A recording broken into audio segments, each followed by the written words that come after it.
ஓம் மைஜாய் வித்மகே தண்டகஸ்தாய தீமிகே தன்னோ வாராகி பிரசோதியா. நல்லதே நடக்கும். ஓம் நம சிவாய். எல்லாம் அல்ல ஸ்ரீ வாராகிமன் திருவடி சரணம். இன்றைய பதில் கன்னி ராசி அஸ்த நட்சத்திரத்தில் பிறந்த நண்பர்களே, வயதுதான் ஒவ்வொரு வருஷமும் மாறிக்கிட்டே இருக்கு, ஏறிக்கிட்டே இருக்கு. வாழ்க்கை மாறல அப்படின்னு நீங்க புலம்பி தவிக்கிறீங்களா? உங்களுடைய கஷ்டத்திற்கு ஒரு தீர்வாக இன்றைய பதிவுல, ஒரே பதிவுல உங்களுடைய 18 வயது முதல் 70 வயது வரை உண்டான பலன்களை ஒவ்வொரு தசாபுத்தின் அடிப்படையில் விரிவா விளக்கமா நம்ம பார்க்க போறோம்.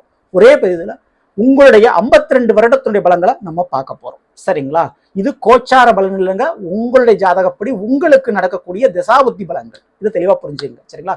ஸோ பதிவுகளை போயிடலாம். அதுக்கு முன்னாடி நம்மளுடைய சேனல்ல ஏற்கனவே குரு பெயர்ச்சி பலன்கள் மற்றும் சனி வக்ர பெயர்ச்சி பலன்களை பதிவிட்டாச்சு. பார்க்கலைன்னா சேனல்ல போய் பாருங்க. மேலும் டிஸ்கஸ் லிங்க் இருக்கும், பிரஸ் பண்ணி பார்த்து பயனடைஞ்சுங்க. மறக்காம சேனலை சப்ஸ்கிரைப் பண்ணி வச்சுங்க. கூட தர பெல்லைக்கான பிரஸ் பண்ணி பக்கத்தில் ஒரு ஆல் இன் ஆப்ஷன் தவறாமல் செலக்ட் பண்ணிச்சுங்க. அப்புறம் நாங்கள் பதிவிடக்கூடிய அடுத்தடுத்த பதிவுகள் உங்களுக்கு உடனுக்குடன் நோட்டிஃபிகேஷனாக வந்து சேரும்.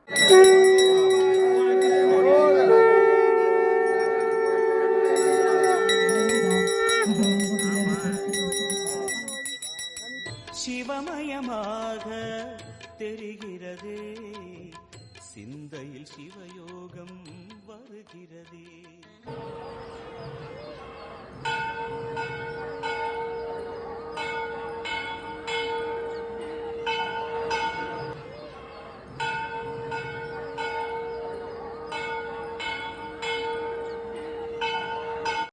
கன்னி ராசி அஸ்த நட்சத்திரத்தில் பிறந்த நண்பர்களே, கன்னி ராசிக்கு ராசிநாதன் புதன் என்றாலும் அஸ்த நட்சத்திரத்துக்கு அதிபதி யாருன்னா சந்திர பகவான்.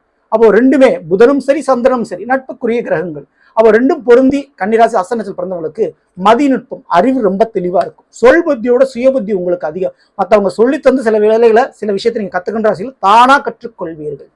சுயமாக எழுந்து நிற்கக்கூடியவர்கள், சொந்த காலில் நிற்கக்கூடியவர்கள், சுய சிந்தனையாளர்கள் கண்டிப்பா நீங்க தான். பத்திரிகை, எழுத்து, கல்வித்துறை போன்ற விஷயத்துல கொடிகட்டி பரப்பீங்க. அரசியல் தொடர்பு, அரசாங்க வேலை போன்ற அனுகூலமான விஷயங்களை நீங்க பெறுவீங்க. கண்டிப்பா வாழ்நாள் முடியும் வரை தன்னுடைய சொந்த காலில் சுய சம்பாத்தியத்துல சுய ஒழுக்கத்தில் இருக்கக்கூடியவர்கள் நீங்க அப்படின்னு சொல்லலாம். அப்படிப்பட்ட உங்களுக்கு என்னென்ன திசாபுத்திகள் நடக்கும்? மிக முக்கியமா அஸ்த நட்சத்திரம் பிறக்கும் பொழுது சந்திர திசை தான் நடக்கும். அது 10 வருஷம். எல்லாருக்கும் முழுமையா அந்த 10 வருடம் இருக்குமானா இருக்காது. ஏன்னா அஸ்த நட்சத்திரம் 1, 2, 3, 4 பாதங்கள்ல 1ஆம் பாதத்துல பிறந்தவங்களுக்கு வேணா 10 வருஷம் இருக்கும். அடுத்து 2, 3, 4 பாதங்களுக்கு போயிட்டு உங்களுக்கு அது குறைவாகத்தான், 10 வருடங்கள் குறைவாகத்தான் இருக்கும்.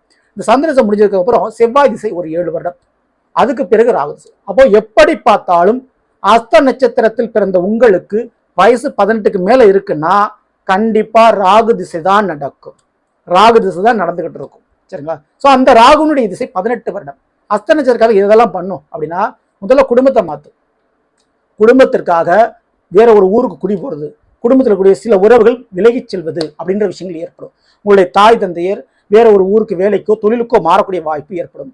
கடனால வேற ஒரு ஊருக்கு போய் செட்டில் ஆகக்கூடிய வாய்ப்புலாம் இங்க இருக்கு. இதுக்கு அஸ்த நட்சத்திரக்காரர்களுக்கு நடக்கக்கூடிய வாய்ப்பு உண்டு. ஆனா அதே நேரத்துல போன இடத்துல வருமானம் இரட்டிப்பாக இருக்கும். அப்போ சொந்த பந்த பூர்வீகத்தை விட வேற ஒரு ஊர்ல கொடிகட்டி பரப்பீர்கள். வேற ஒரு ஊர்ல பணத்தட்டுப்பாடு, பண பிரச்சனை இல்லாம இருப்பீங்க. அதே போல பூர்வீக சொத்து, பங்கு ஷேர் கிடைக்கக்கூடிய வாய்ப்புகள் உண்டு. தொழில் ரீதியான லாபங்கள் கிடைக்கும்.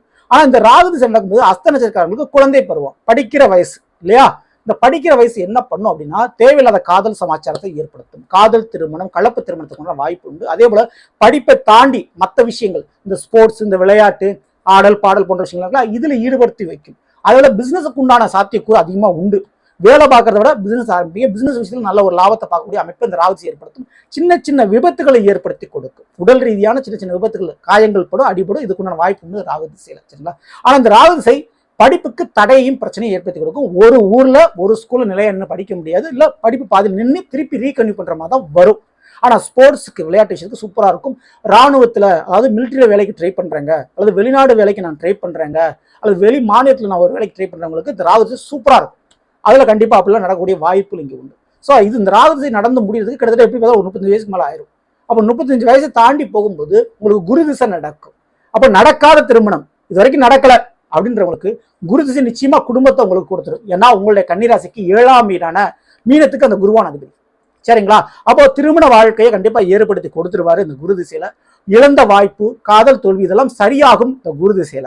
அதுல குரு திசையில குழந்தை பாக்கியம் கிடைக்கும். கண்டிப்பா குழந்தை பாக்கியத்துக்கு அனுகூலமான விஷயங்கள் நடக்கும். இந்த குரு திசையில சொந்தமா வீடு, இல்ல கார், வண்டி வாங்கணும், இல்ல 2 வீலரா வாங்கக்கூடிய யோகத்தை கொடுக்கும்.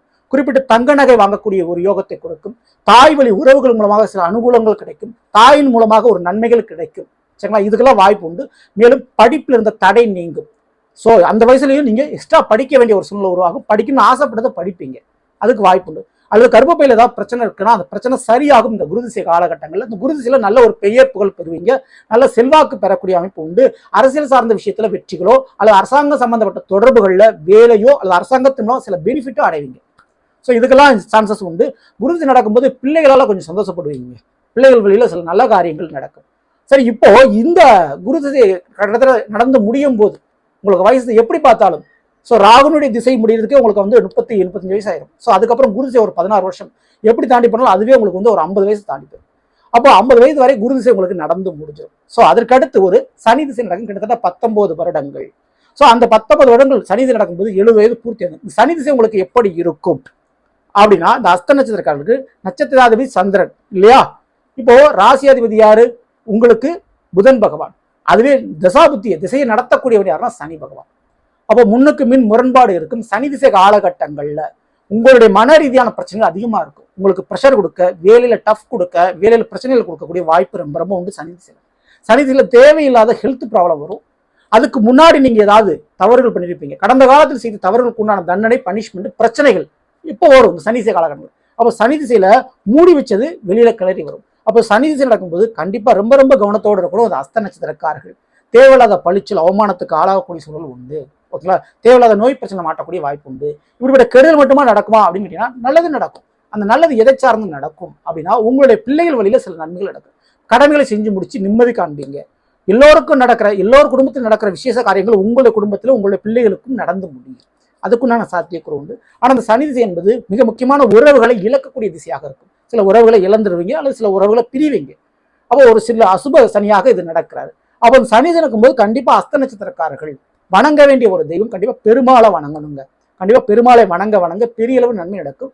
அதே போல நவகிரக ஸ்தலத்துல கும்பகோணத்து பக்கத்தில் இருக்கிற திங்களூர் சென்று சந்திர பகவான், அந்த சந்திர பகவானை தரிசனம் செய்யறது ரொம்ப ரொம்ப நல்ல. திங்கட்கிழமை என்று அந்த ஆலயத்துக்கு போய் வழிபாடு பண்ணிட்டு வாங்க. இதெல்லாம் பெரிய அளவு நன்மைகள் நடக்கும். சனி திசை நடக்கும்போது திருநள்ளாறு போயிட்டு வரதும் ரொம்ப ரொம்ப நல்லது. அந்த சனி திசையில மிக முக்கியமான ஒரு யோகம் நல்லது அப்படின்னா மறைமுகமான வேலை தொழில் மூலமாக சில லாபங்கள் கிடைக்கும். உட்கார்ந்தே சம்பாதிக்க முடியும். சில கமிஷன் பார்க்க முடியும். கமிஷன்ல லாபங்கள் பார்க்க முடியும். நிலத்தால் மனையால் லாபம், ஒரு நிலத்தை சொத்தை வித்து அதனால லாபம் பார்க்கறது, இதெல்லாம் சனி திசையில் நடக்கும். அதே மற்றவர்களுடைய சொத்து, பணம் போன்றவை உங்களுக்கு கிடைக்கக்கூடிய யோகம் உண்டு. உங்களுடைய வாழ்க்கை துணையுடைய பணம், சொத்துகளோ அது மாமியார் வீட்டிலிருந்து வரக்கூடிய சொத்துக்களோ கிடைக்கக்கூடிய சான்சஸ் கண்டிப்பா அந்த சனிசை காலகட்டங்களில் உண்டு. சரிங்களா? உங்க வீட்டில் இருக்கக்கூடிய பிள்ளைகள் மற்றும் வாழ்க்கை துணை இவருடைய சம்பாத்தியத்தை நீங்கள் மேனேஜ் பண்றதுக்குண்டான வாய்ப்பு கிடைக்கும் சனி திசையில். ஆனால் இதெல்லாம் ஒரு பக்கம் இருந்தாலும் ஏற்கனவே நான் சொன்ன மாதிரி ஹெல்த் ப்ராப்ளம் கொஞ்சம் வரக்கூடிய வாய்ப்பு ரொம்பவே உண்டு. அதில் மட்டும் கவனத்தோடு இருந்துங்க. மற்றபடி பயப்பட வேண்டாம். ஆக மொத்தம் அந்த 70 வயது வரை இந்த சனிதி என்பது அஸ்த நட்சத்திரக்காரர்களுக்கு நடந்து முடிஞ்சிடும். கன்னிராசி அஸ்த நட்சத்திரத்தில் பிறந்தவர்கள் எப்பொழுதுமே கண்டிப்பா அதுவும் சனிதி நடக்கும்போது பெருமாளை வழங்குறது ரொம்ப ரொம்ப சிறப்பு. அதுவும் பொதுவா காமனா கன்னிராசிக்காரங்க அஸ்த நட்சத்திரம் பிறந்தவங்க திங்களூர் சென்று உங்களுக்குரிய நட்சத்திராதிபதி சந்திரபானுக்குரிய ஸ்தலம், அப்போ திங்கக்கிழமை போய் அந்த சிவாலயத்துல அந்த தரிசனம் பண்றது ரொம்ப ரொம்ப விசேஷம், ரொம்ப ரொம்ப நல்லது. அப்படி போய் தரிசனம் பண்ணிட்டு வாங்க, பெரிய அளவு நன்மை நடக்கும். அதே போல அரிசி தானம் பௌர்ணமி தினத்தன்று மற்றும் அமாவாசை தினத்தன்று அரிசியை தானமாக ஏழை எளியவர்களுக்கு வாங்கி கொடுக்கிறது மிகப்பெரிய ஒரு பரிகாரமாக உங்களுக்கு அமையும். தவறாம இந்த வழிபாடுகளை பண்ணிக்கோங்க. சரிங்களா? இந்த பதிவு பிடிச்சிருந்த லைக் பண்ணுங்க, மற்ற நம்ம ஷேர் பண்ணுங்க. இதுபோல ஒவ்வொரு ராசிக்குண்டான பலங்களை தெரிஞ்சுக்கிட்டீங்கன்னா மறக்காம நம்ம சேனலை சப்ஸ்கிரைப் பண்ணி வச்சுக்கோங்க. கொடைத்தர பெல் ஐக்கான பக்கத்தில் ஒரு ஆல் ராஸ் பண்ணி தவறாம செலக்ட் பண்ணிச்சுங்க. அப்போ நாங்கள் பதிவிடக்கூடிய அடுத்தடுத்த பதிவுகள் உங்களுக்கு உடனுக்குடன் நோட்டிஃபிகேஷனாக வந்து சேரும். அடுத்த சந்திப்போம். நன்றி, வணக்கம். நல்லதே நடக்கும். ஓம் நம சிவாயும். எல்லாம் ஸ்ரீ பாரதி திருவடி சரணம்.